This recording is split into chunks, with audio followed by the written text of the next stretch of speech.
Et bonjour les loulous. Puisqu'on a parlé de Rambo, il va falloir qu'on parle de Rocky. Mais avant tout, Rocky est le bébé de Stallone, bien plus que n'importe quelle autre histoire qu'il a écrite. Donc un jour, un petit acteur fauché, qui vit de petits rôles, écrit dans une période de chômage Rocky. Son scénario plaît. On lui propose beaucoup d'argent, mais il refuse parce qu'il veut incarner Rocky. On lui préférait pour le rôle James Caan, Burt Reynolds ou Robert Redford.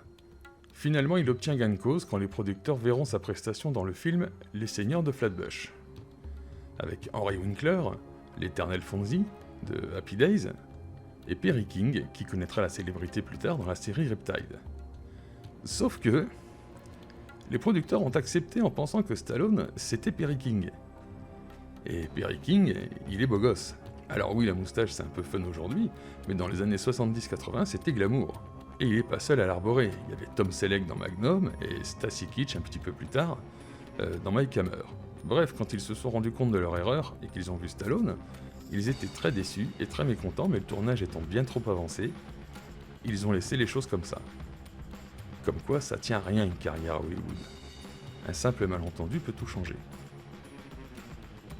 Budget 1 million de dollars, ridicule. Le tournage se fait sans autorisation pour les plans extérieurs. Même le chien de Rocky, c'était le chien de Stallone en fait. Ça bricole, mais ça fonctionne.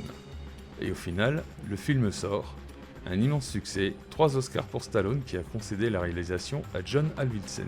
Donc, 1976, Rocky. Ça raconte l'histoire d'un boxeur minable, un peu concon, quasi illettré, qui se voit offrir une opportunité d'affronter le champion du monde. C'est le rêve américain dans toute sa splendeur. Des opportunités incroyables qui changent la vie. Mais les personnages sont très bien écrits. Rocky est un gars sympa, sans malice, avec un gros cœur, mais qui peine à exploiter son plein potentiel. Autour de lui, il y a Adrienne, la fameuse Adrienne, interprétée par Talia Shire, sœur de Francis Ford Coppola. C'est une jeune fille timide qui tient un magasin d'animaux, et c'est l'amour de sa vie. Il n'y a rien d'autre à dire, c'est son soleil. Rocky se bat pour lui, mais elle est sa motivation pour aller de l'avant. De son côté, elle sera un soutien indéfectible et la personne qui l'écoutera le plus. C'est une belle histoire d'amour, car ils se complètent magnifiquement. Et puis il y a le frère d'Adrienne, Paulie, joué par Burt Young, qui travaille dans un abattoir.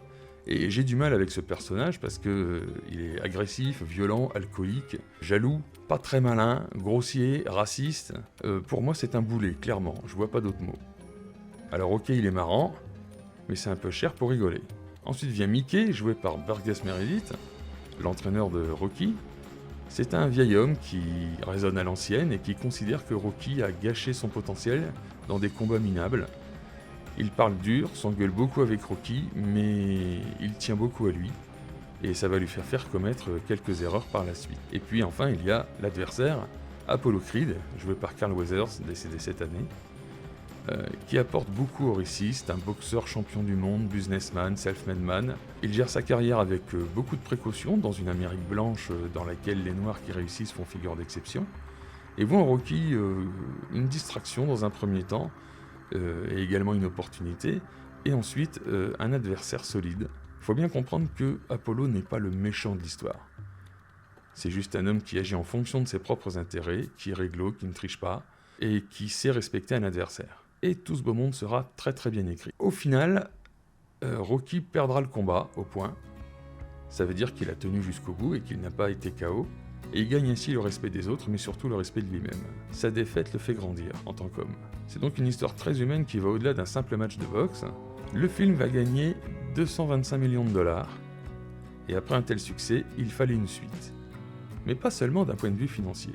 Alors, 1979, Rocky II, la revanche. D'un point de vue financier, il fallait faire une suite, mais surtout, le public, qui s'était pris d'affection pour le personnage de Rocky, voulait cette revanche pour le voir gagner. Donc à la fin du combat, on voit Rocky et Apollo à l'hôpital, et ils ont pris cher tous les deux, mais Apollo n'est plus le champion incontestable qu'il était. Il redevient humain. Et ça, il ne le supporte pas, et il provoque Rocky, et exige une revanche que Rocky refuse mais finit par accepter. Alors on fait évoluer Rocky dans sa boxe, en le faisant courir derrière des poulets par exemple, et dans sa relation avec Adrienne puisqu'il se marie et elle tombe enceinte. Adrienne n'aime pas l'idée que Rocky retourne au combat. Ils se disputent et suite aux complications de l'accouchement, Adrienne est hospitalisée et Rocky est perdu sans elle, et il se sent terriblement coupable. Il laisse tomber l'entraînement et veille son épouse H24. Mais quand Adrienne se réveille et lui dit d'y aller parce qu'elle comprend qu'il en a besoin et que c'est ce qu'il aime faire, alors elle lui apporte son soutien. Le combat est encore une fois un combat de fou, et Rocky gagne par KO dans des conditions extrêmes, mais c'est une victoire quand même. Écrit et réalisé par Stallone avec un budget de 7 millions de dollars, il en rapportera 200. C'est encore très rentable. Désormais Stallone est une star, et le premier Rambo qui sortira l'année suivante le confirmera. Et ça aurait pu s'arrêter là. 1982, Rocky III, l'œil du tigre. Ce film n'était pas du tout nécessaire, mais c'est quand même un bon film. Rocky continue de boxer, remporte tous ses combats aussi facilement, et alors qu'il se prépare à annoncer sa retraite, Clubber Lang le provoque assez durement, et Rocky accepte le combat. Mais Mickey est contre. Mickey lui avoue que pendant toutes ces années, il a choisi des tocards pour se battre contre lui, et que Clubber Lang, lui, c'est pas un tocard, c'est un énervé, il est plus fort, plus jeune, et il en veut.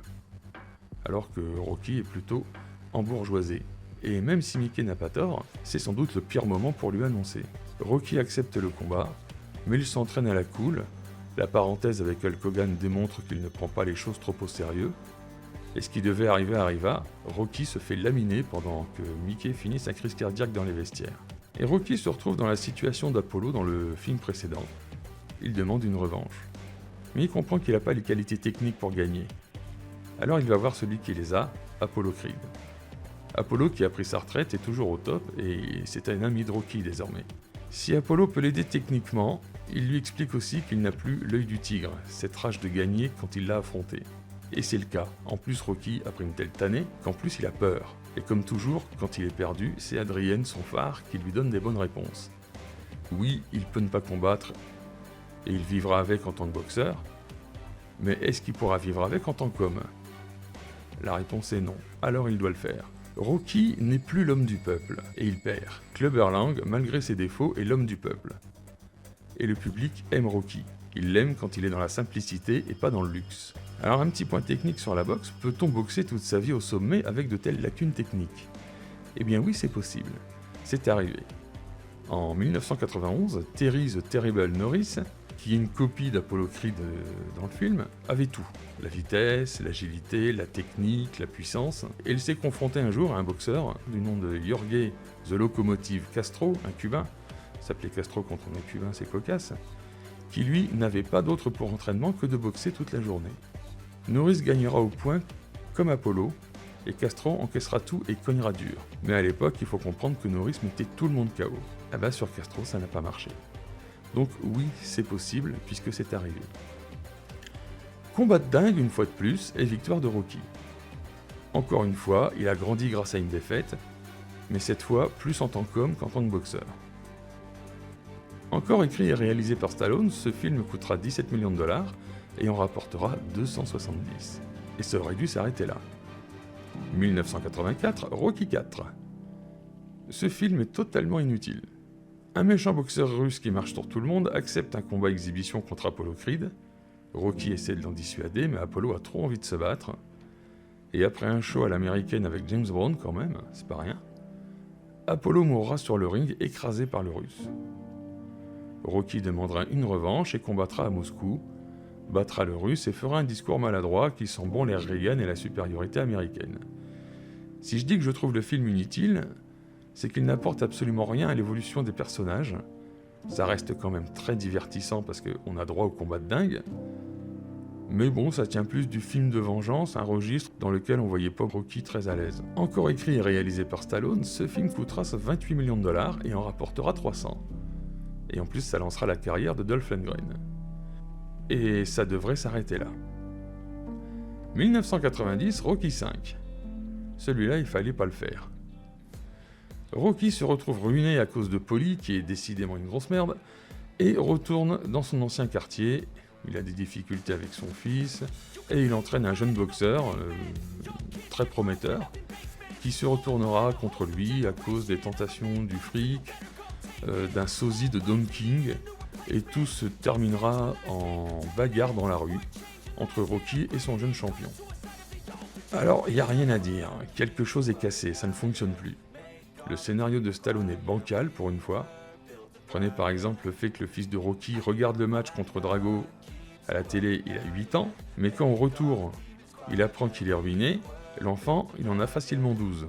Rocky est redevenu l'homme du peuple, mais on ne voulait pas d'une bagarre de rue, ça ne lui ressemble pas. Alors ok, le film rentrera dans ses frais, mais il faudra attendre 16 ans pour voir de nouveau un Rocky.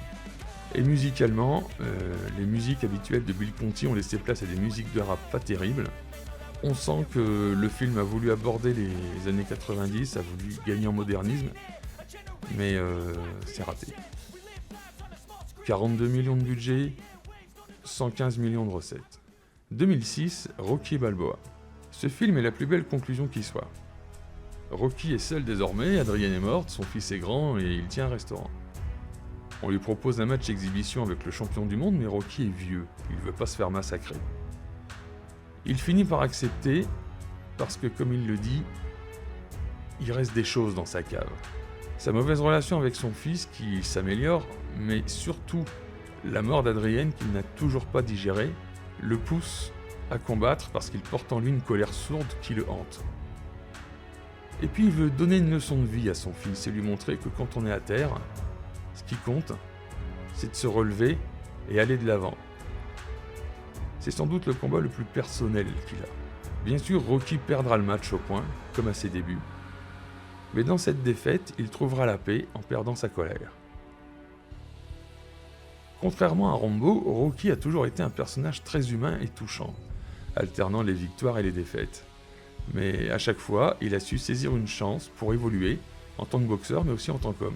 Malgré tout, les combats de Rocky sont toujours incroyables, et même quand on connaît la fin, on rentre dedans à chaque fois, et c'est très spectaculaire, c'est très réussi, même sur les films que je considère pas comme utiles.